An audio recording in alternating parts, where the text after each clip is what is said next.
Welcome to the American Association of Critical Care Nurses Voices in Nursing podcast, exploring critical care nursing through meaningful and inspiring conversations. This episode is brought to you by AACN's online nursing community forums, offering support, inspiration, and sharing of best practices online, with information available at www.aacn.org/AACN communities. Now, here are your hosts, AACN's Chief Clinical Officer, Dr. Vicki Good, and Clinical Practice Specialist, Andrea Schmidt. Welcome to the Voices in Nursing podcast, where we explore the topics that matter most to nurses on the front lines. This is Andrea Schmidt, a Clinical Practice Specialist here at AACN, and joining me is Sarah Grisham, a fellow Clinical Practice Specialist. Hi, everyone. Thanks for having us. Sarah, I'm really looking forward to today's topic. Today, we're going to dive into an issue that really impacts both our patients and ourselves, and that's trauma. And it's whether it's the trauma patients bring with them or the secondary trauma nurses experience in a high-stress environment. Either way, understanding how to respond to that trauma is critical. So true, Andrea. There's so much of trauma around us in so many ways. And our guest today, Dr. Melanie Gray, she's a leading expert in trauma-informed care, dedicated to helping healthcare professionals create a safe, supportive environment for healing. She's going to share practical strategies, real-world examples, and insights that can transform the way we approach care, while also protecting our own well-being in the process. If you've ever wondered how trauma shapes patient behavior or how you can recognize and manage its impact, this conversation is for you. So let's get started. Welcome, Melanie. Would you share your journey in nursing and specifically your journey in trauma-informed care? Certainly. Well, actually, I've been a nurse over 25 years.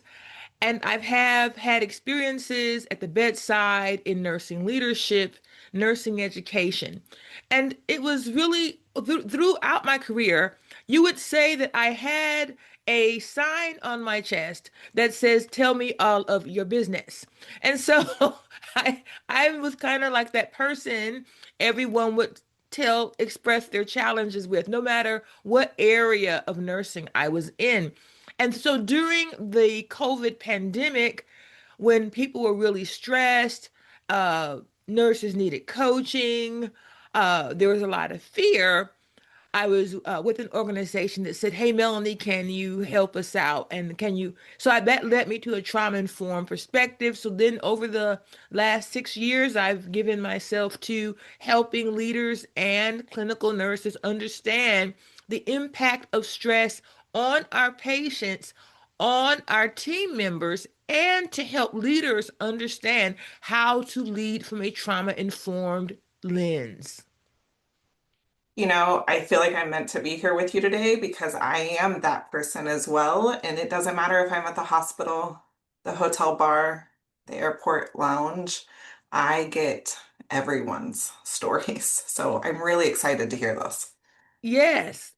Thank you. So that's what led me to becoming a subject matter expert around trauma-informed care. And that blended well with my clinical expertise and with my experience in higher education, because students are stressed too. And then one of the other conversations is, how do you teach from a trauma-informed lens? You can't teach students the way that you used to. Well, I am looking forward to hearing all about this. And first, I just want to say it is definitely a skill that's a great one to have, that people feel comfortable approaching you. And I think that open lines of communication are definitely going to help people understand that there's somebody there on their side who's going to help them. So I think that's great. Yes, I believe, nursing is a team sport. You don't survive as a nurse solely focused on your patients. I do think that when we have units or cultures that are not team driven, it develops an isolation that becomes traumatic for that nurse who feels alone when they come to work. And I'm sure you have experiences as clinical nurses in high stress environments like the ICU, where nurses can be a little bit um, isolative. Not us. I'll let you Not use some us. other adjectives, ladies. Yes, that is true. And that can make other people feel, like you said, very, very alone. However, I want to make sure that everybody understands what trauma-informed, care really means. So if there's a lot of listeners out there who are not familiar with this, would you be able to tell us what this is? Yes. So trauma informed care as a high level definition is asking the question, what has happened to you, not what is wrong with you, when we encounter a behavior that we didn't expect. So when we're talking with a patient and we say, you're going to have to be NPO, nothing by mouth. You can't eat until we do this CAT scan or this MRI or some other procedure. And the patient really has a really exacerbated, yelling, anxious kind of response. What do you mean I can't eat? What do you mean? What are you taking away from me? I can't deal with this.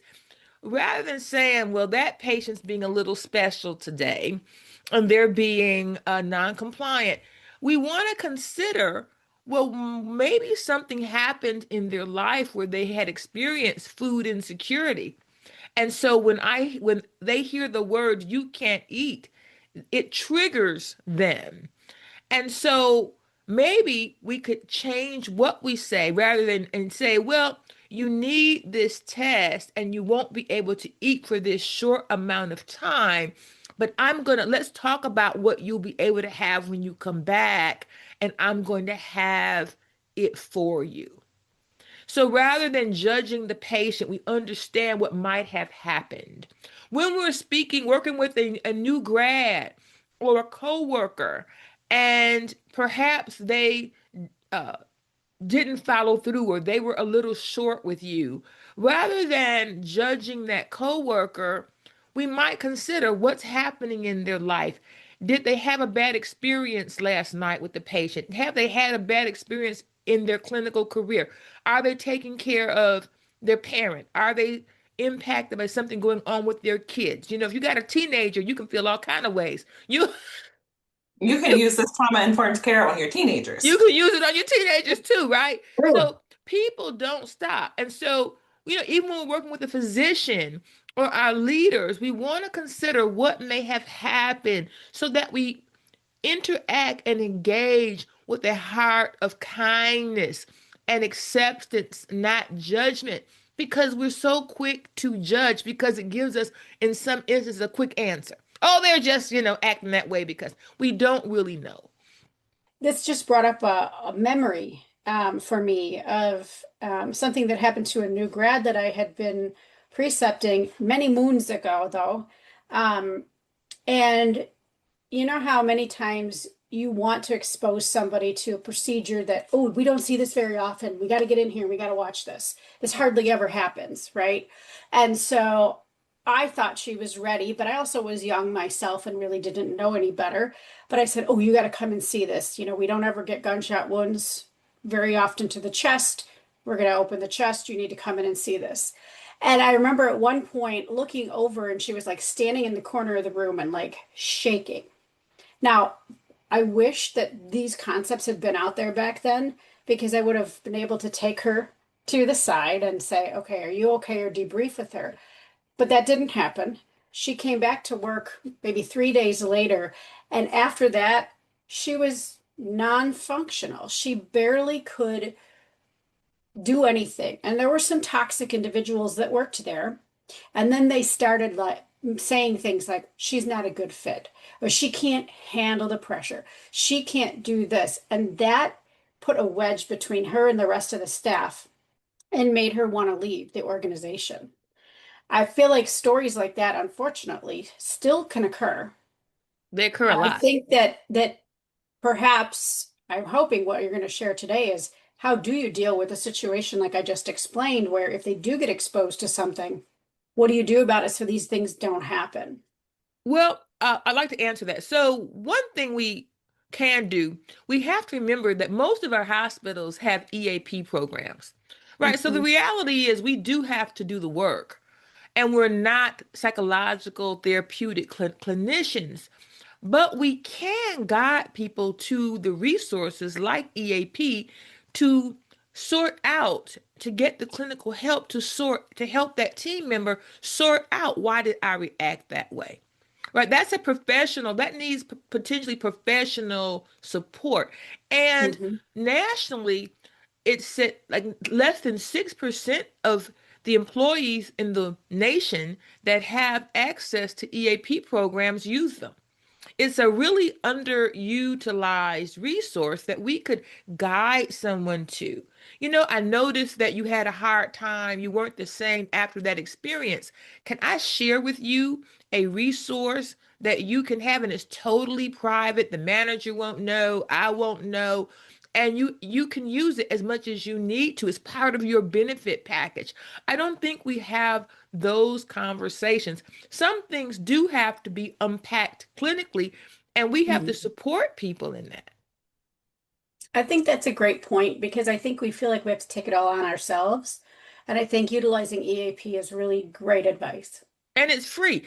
And the other thing we have to think about is what the Shama has principles of trauma informed care, where we create safe environments, where we have an environment of trustworthiness and transparency with our patients and with each other, that we validate, have peer support for our team members, and we also provide support for our patients and families and their families, because that when we're caring for a sick patient in the ICU, we're taking care of that sick patient and all their 10 children and their cousins and their siblings, and how that can grow. So we have to offer that support, work as a team. How do we support this family so we support us each other as well? And we also want to have environments in our units where we are collaborative and provide mutual respect. That means that we can't shame people, and we have to be careful about how we give report on a patient. I can't come and say, Andrea, I had that patient in 16, girl, and they are uncooperative, and you should see their family, and you should have seen how they dressed. And I don't know, they call all the time, girl, they frequent flyers too. I mean, there are some things we should never say about another human being, yet we have normalized them. And then that breaks the collaboration and the trust, because if we can say that about a patient, what are we then? We're saying how we see each other as well. Exactly. And it's awful because it totally sets the tone when you get that report where they are telling you it's terrible and then you end up having the best day with them, you And know? and that's trauma, right? Because then Yeah. your anxiety is heightened in having that patient, and that patient's not getting the best of you because generally you've already said, oh, it's gonna be rough with that one. I'll see them last. I'll give them less. You're I already know. strategizing what you're not going to do, not how you're going to do it. Generally, oh, well, how do I protect myself in this environment, right? So we want to have and create environments of collaboration. And then we want to empower, empower our families to say, would you like the light on? Asking people a question, even about the light being on or off, would you like the door closed or open? It gives them a sense of being included and empowerment. It We really, don't have to let them and so I think we forget that we also have to empower each other's voices. Everybody's smart generally in the ICU. You don't get the, lowest tax. You get the cream. The cream generally comes to the ICU. So we don't always validate everyone, because generally the nurse with the biggest voice we think is smarter, but you have a lot of really calm nurses who just don't say as much and they don't get credit. So we have to enjoy and infuse a validation and appreciation for everyone's voice, and then we have to be mindful of our of cultural and historical, gender issues when we have our teams on our units, because people show up, in on our units, and if they have orange, different colored hair, or they have different, gender appreciations and values, we shouldn't judge them. No, it's not our It's place. not, but they do. And They so do. we And have, they we're do. all guilty. We're all guilty of it. And we shouldn't. And so having those five or six principles, I think employing them helps to create an environment that is safe for our patients and safe for our nurses as well. Absolutely. And I would like to go back and visit those principles here in a second, but what are the benefits that if health systems just implemented a trauma-informed care approach in education for their nurses, what benefits would we see? What would come out of this? Well, you would see better engagement and you see better retention, And those are right? huge Because right now. there's plenty of literature that shows people don't stay at jobs just because of money. It's not always the financial satisfaction that people show up for. They show up for the team. They want to be part of something. You want to belong, a sense of belonging. Uh, and that's what you'll see long term. But it takes 3 to 5 years to change behaviors and create a culture. So organizations have to really be committed, and they have to be committed from the top down. You can't, and finally, education doesn't change behavior. And nursing is very good about, we're going to have a PowerPoint, we're going to have a webinar, we're going to have training, we're going to let you click those boxes, and then magic is going to happen because you click through that presentation, and then leaders celebrate and they clap their hands. Ooh, we provided that for the nurses, and it didn't work. But training doesn't alone does not. It's relationship. It really It's is. and communication and validation and seeing everyone on the team. And like I believe, are you guys, both of you, Andre and Sarah, I think I perceive you as being very outgoing. You're here, you're outgoing, you have a voice, you're developing your voice professionally. So it's not hard to get you to talk. But I Not at bet you could all. name somebody on your team where you work that is a darn good nurse, solid, compassionate, but they don't talk much, and Absolutely. they get undervalued. Really, it's so easy to do, because as you mentioned earlier, you think the person with the loudest voice knows everything, and often they don't, but they're the ones that are willing to speak up, so therefore what they are saying is what becomes And sometimes they're loud and wrong. uh-huh, uh-huh. Something you said, about how, we want to educate on everything. And I think that's so true. I think we have to stop realizing that all of these things become educational emergencies in order to fix it. It's not about checking a box off on your to-do list, right? This is about what is the best way that this message is going to translate and how can we put it into action? And I feel like that's extremely important what you just said. And so on the other side of the coin, we have benefits, but what would be misconceptions that nurses may have about trauma or trauma-informed care? Well, I think a misconception that they have is that it's all about the patients. What really gets missed is that most people don't know their own triggers.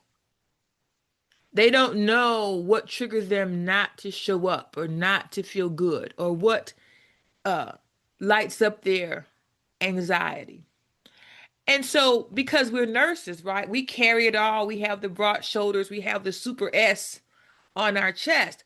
I believe that if we're going to help each other, we have to remember that we're human too. So the misconception is all about the patients and I don't have no problems. That is uh, not true.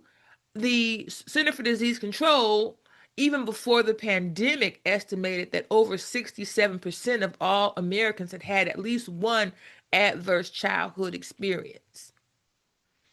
Now you add the pandemic on top of that, and some people are still recovering from that trauma and those memories, trauma memories. And so you pretty much have 100%. Now you add, let's just say, what's happening in the world today. You add the war in Ukraine, you add Venezuela, you add the current situation in Israel and across the world, all wars. You add the tariffs, you add the rising gas prices. You have people that are student loan debt. All of these things, It's people bring, crushing. it's crushing. They bring to the table. So the what doesn't get said is yes, you're experiencing this. And how and matter, I think leaders have to say, send out a blurb or, quick check-in. I know this is happening. How do you have family members, in Venezuela? Do you know how is this impacting you? We care. We can't change it, but we care. Give a reminder to use EAP. Have an open door. I think that's what gets missed, that it doesn't, Andrea, is that it's not about me. It's about all of us and knowing your own triggers. Like I'll be very honest. I grew up in a family where I saw a lot of people, a number my family members have struggles with alcoholism. And honestly, if there was a DNA to make one be an alcoholic, my DNA is lit up.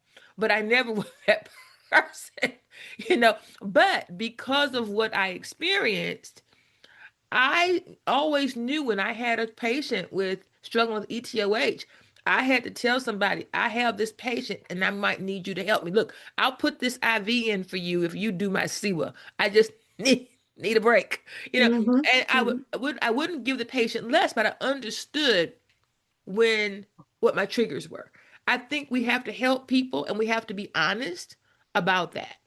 We do. We have to know our internal selves as well as our external selves. And the six principles that you mentioned earlier, I wanted to revisit those just because for our listeners, could you just quickly list them in order so that we can make sure that they are able to take those pieces with them? Oh, certainly.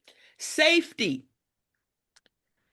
trustworthiness and transparency, peer support, collaboration and mutual respect, empowerment, voice and choice for both team members and patients, and cultural and historical gender issues and practices. We shouldn't judge our patients for their relational choices. We shouldn't judge our team members. Right. And all of that speaks so well to what you're talking about, to making sure that we are doing that internal work. Because as nurses, it's just as important, like you said, we can't judge our patients and then go do the same things when we get off work. Mm-hmm. So I want to talk a little bit and shift directions about how do we make sure that we're taking care of ourselves when it becomes secondary trauma? Well, to be quite honest, Sarah, my observation is that you have to be intentional and you have to remember that you cannot do everything. Now, in many instances, we see our younger nurses. Now, you all help a sister out.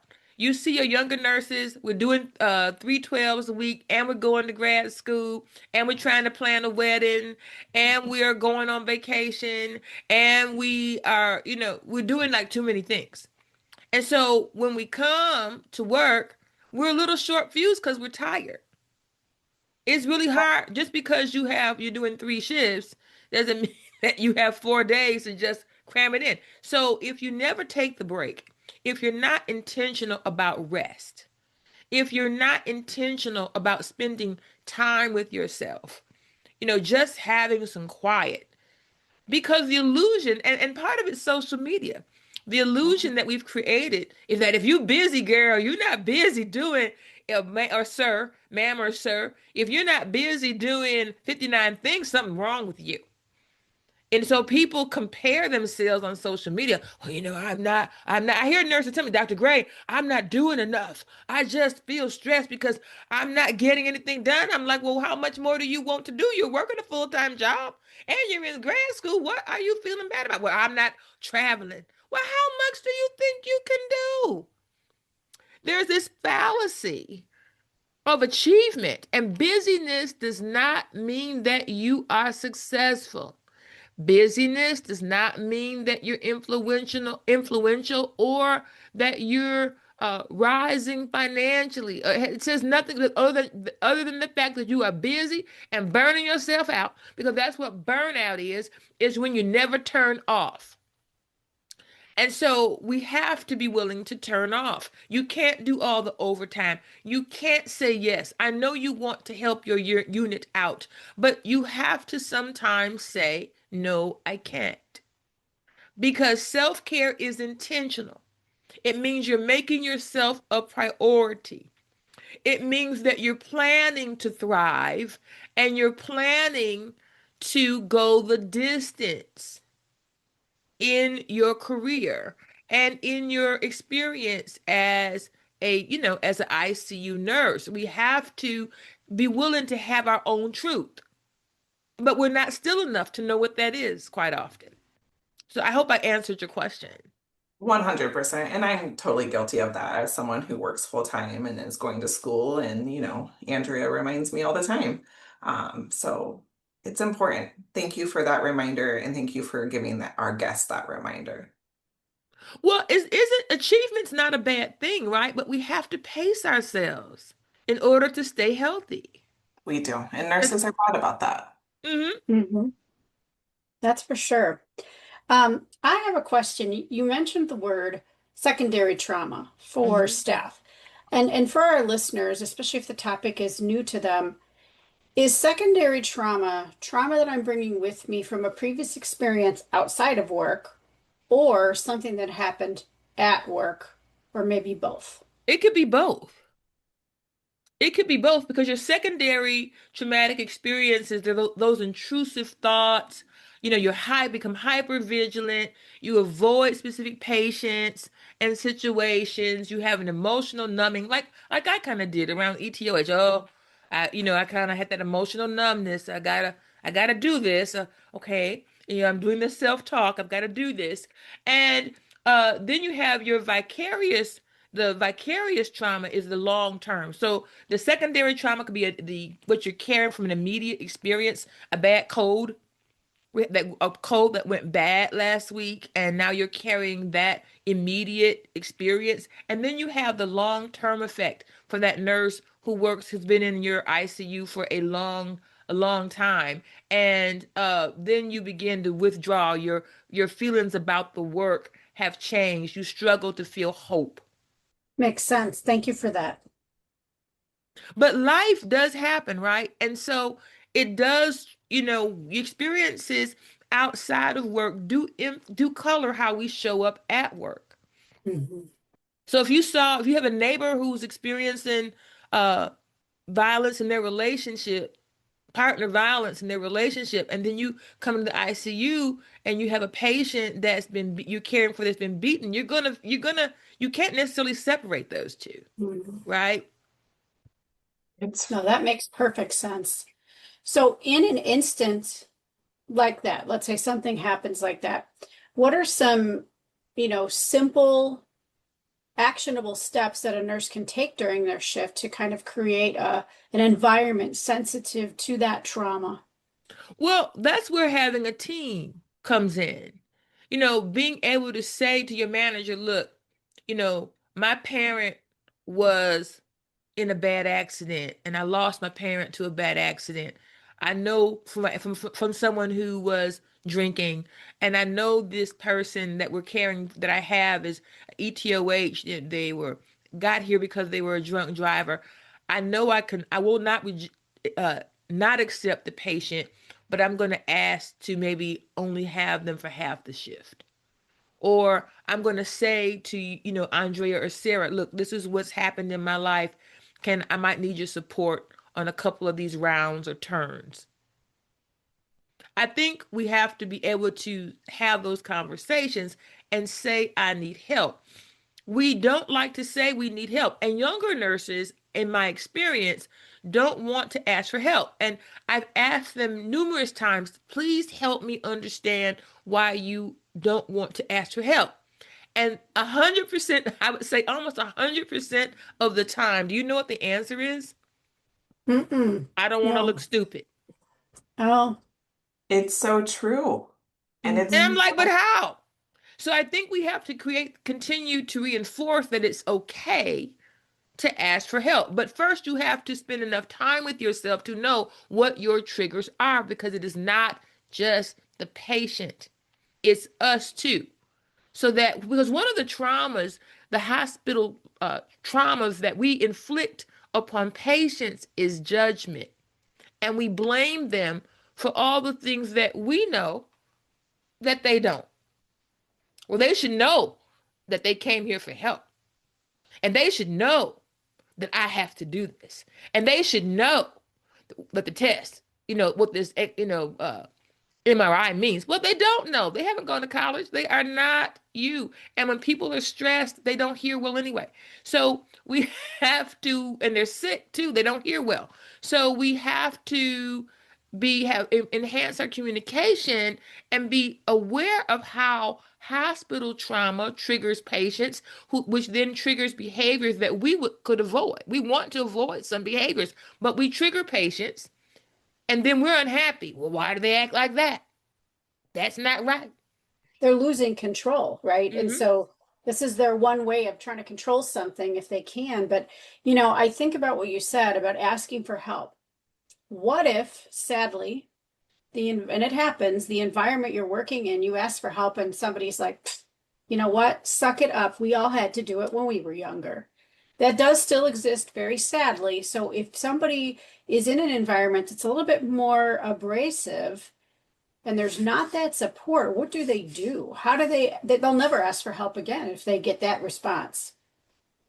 Well, that I would say is a leader issue, because leaders have to have an expectation that every member of the team has value and that no one has the right to say that to anyone. That's hazing. Mm-hmm. That's Agree. abusive. That's abusive to say when we are supposed to be focused on patient safety and the patient experience, that those kind of words should never come out of anyone's mouth. So that's where trauma informed leadership is very important, that leaders set the expectation for how we treat one another and gives people the right to say, this happened to me. Mm-hmm. Now, I don't believe in tell mama. Well, I'm gonna go tell the leader, but I never say anything to you, right? Because that happens. We're gonna go tell the manager. We're gonna tell the unit parent. They're gonna tell. But I think we have to. The leader has to bring in. If Andrea complained that, they were hazed, and Andrea, you were hazed by Sarah, and I'm the manager, then we have to come in together. And the Mm-hmm. manager has to mediate the conversation so that both parties are involved. Because I do not always believe that people understand what they said or the impact of their or words. And your words have power. they Mm-hmm. do. And context matters, you know. Hmm. And the way that you receive something may not be the way somebody intended, but your actions shape how you receive someone else's words. And, I think that is something that at AACN we focus on a lot with our healthy work environments and making sure that we are setting ourselves as well as our community up with skilled communication techniques, with authentic leadership, true collaboration, effective decision making, appropriate staffing. And I'm sure there's one I'm forgetting, so please forgive me. But, that aligns so closely with trauma informed care. So, how do you see those two commingling together? Well, I believe that they do align, and we just have to do the work, right? If we do the work of ASIN, then we're really living out the trauma-informed principles. But we have to do them. They have to be embraced by leadership. And we have to create those areas in our organizations that foster the culture of just being kind. It doesn't have to be deep, but how do we just show kindness? Why don't we just make sure that every nurse that's working tonight checks in with at least one other nurse and says how you're doing? What if we create a culture where everyone checks in with the nurse that's getting the admission? How are you doing? Can I help you with that turn? Can I do your skin check with you? So you don't have to go hunting for somebody to do the skin check, Right. when you got people Mhm. on drips. And I think night shift has that pretty dialed in, as you mentioned. There Hmm. was always this mindset of, I don't sit until everybody sits. And so it speaks very much to the culture you're speaking of.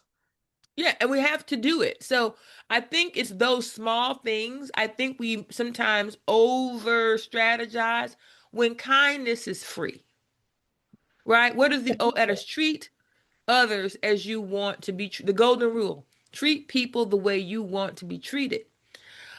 I believe that we get away from it because of texting and social media and Epic. Now, I'm not an Epic hater, okay? We have to do our documentation, but we engage with it more intently than we do the person sitting next to us. We do, We and don't look our colleagues in the eye and say, "How are you doing?" We don't look at them and see their exhaustion. We're busy getting those boxes done on Epic. And we have to be relational. I mean, nursing is still a relational, interpersonal profession. But the truth is, we spend a lot more time on devices, and so we have to build that in and be intentional about it in our care. So I trust that I addressed your question and yes, nursing the two. absolutely. I think you kind of already alluded to this, but I just want to double check and make sure we're clear. Is there any strategy for nurses to protect their own mental health Mhm. when they're caring for the patient that's got the trauma, just so that they can, stay in a psychologically safe place? Yes, they can breathe. Breathe. Take before you go in the room. If you're working with a patient that's more challenging, or their patient is more challenging, before you go in the room, anticipate what they're going to ask. You I'm Melanie. I'm your nurse today. I see that scan the room that your water needs to be refreshed. You've been here all day, ma'am. What questions do you have? I understand you had a challenge. I believe we can preempt some of the experiences that we have with patients. So nurses can protect themselves, one, by anticipating the needs of the patient, by taking a breathing, rather than saying, this is going to be hard and frustrating. See a positive end. Set boundaries and keep your word. I am in here to do your assessment. I'm going to then give you X medications. I will then be back in whatever the time frame is. So if you set boundaries and pace yourself with the patient, you're then protecting yourself as well. So you're giving yourself that time with the patient to do what you need to do, but you also allow yourself to step away. You can also say to a colleague, I need to turn this patient on the vent. Can you guys turn them for me? I'll do your turn in another room if you really need the break. So Mhm. protecting yourself, I believe, happens when you one, anticipate what the family and the patient might ask, because that's half the battle, and them knowing that you care. And when they know that you care, you're anticipating and you're present, they're more often than not, they're going to not be on the light as much because they know what to expect. And it's a really good reminder that I hear you saying is, because we're so used to the hospital, we're so used to our unit, we're so used to how things go, but it's the first time for a patient and it is terrifying. And so everything that you're sharing, it really grounds in that reminder that we Well, have to, we do, and we talk at patients very often. We don't talk with them. right. We talk at them so that we can check off our boxes in Epic, and people are not going to tell you what they don't understand. So, did you realize that today your mother had blood work? Do you understand that she's anemic? Do you understand what that means? It means that's why we have to give her a unit of blood, because when the red blood cells are not available for oxygen, we don't want her heart to have an anxiety attack either. And say, oh, there's no oxygen and now we're having a heart attack. Just act it out and be real with people. And they'll say, oh, no one ever talked to me like that. Now I understand. Mhm. But their anxiety is heightened when they don't understand and people are talking at them, not to them. We've got degrees and years of experience. And it is not so for our patients in this area. And just because a patient has a degree, just because they have a master's degree, they're an accountant, they could even be a physician. When you are in the bed, you don't know anything. But other than I'm sick. Mhm. And 100%. I'm Goes out sick. of your head. You're out of your head. I'm sick. Help me. Yep. Yep. Well, looking forward, where do you see trauma-informed care evolving in the next 5 to 10 years?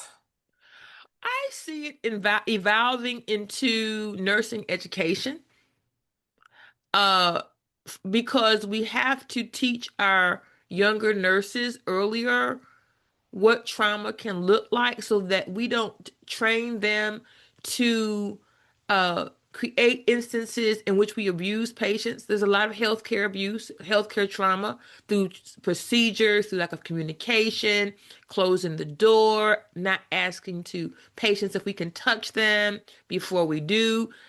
You've seen it.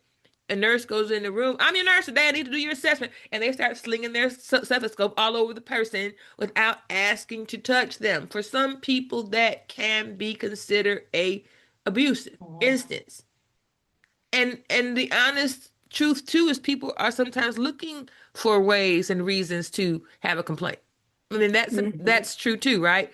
And so we have I think trauma informed care will do best if it as it evolves into nursing education, uh, in the context of nursing, how we treat nurses as we're training them. It will evolve into our preceptorships, be integrated into shared governance, where we just create a culture of who we are as nurses. And I think it really brings us back to the core of Florence Nightingale's care, Ladies with the Lamp. It really does. And why have we Mhm. complicated? And because I think we need to uncomplicate what used to be uncomplicated. What used to be the norm has now become complicated. But let's take it back True. to the basics. Take it back to the basics. Hmm. Any possibilities, unless it already exists, that supporting trauma-informed care or trauma in nurses would be a leader core competency in the future so that all leaders are trained on this? Because obviously if they're not, it's not going to be helpful to the staff. I do have that hope.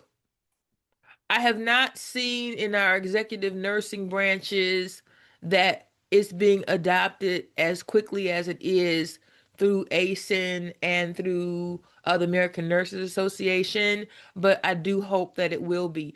And it's not just nursing. I mean, the bottom line is our nursing, our executives, our healthcare administrators, our hospital presidents, the people that really hold the purse strings in healthcare have to embrace it. And unfortunately, nursing doesn't hold the largest purse strings in most organizations. Mm. Those Very leaders, true. they have some purse strings, but they're not the larger ones that make those kinds of decisions to change culture, because trauma informed care is not just what nursing does. It has to be infused in all of our interdisciplinary services, PT, OT, housekeeping, dietary services. It has to be infused across every area. That makes total sense. Absolutely does. And so that's my hope, is that that will happen. But it is, every culture shifts don't have to take a lot of money. They just have to, they take more presence and consistency, because kindness is free, right? But I know our executive leaders, our nurses, our critical care nurses have to remember that our executive leaders also have expectations and people looking to them to help raise certain metrics. And so stress is real for them. So they're managing their leaders' expectations as well as trying to support their teams. So we have to have mutual understanding, but it really starts with kindness and remembering who we are as the nurses, people, the professionals with the lamp. Kindness and back to the basics. Back to the basics. Back to the basics. So, as we draw our conversation to a close, we would love one piece of advice that you could give to our listeners about how they can do this on their unit, or something they can take to a leader.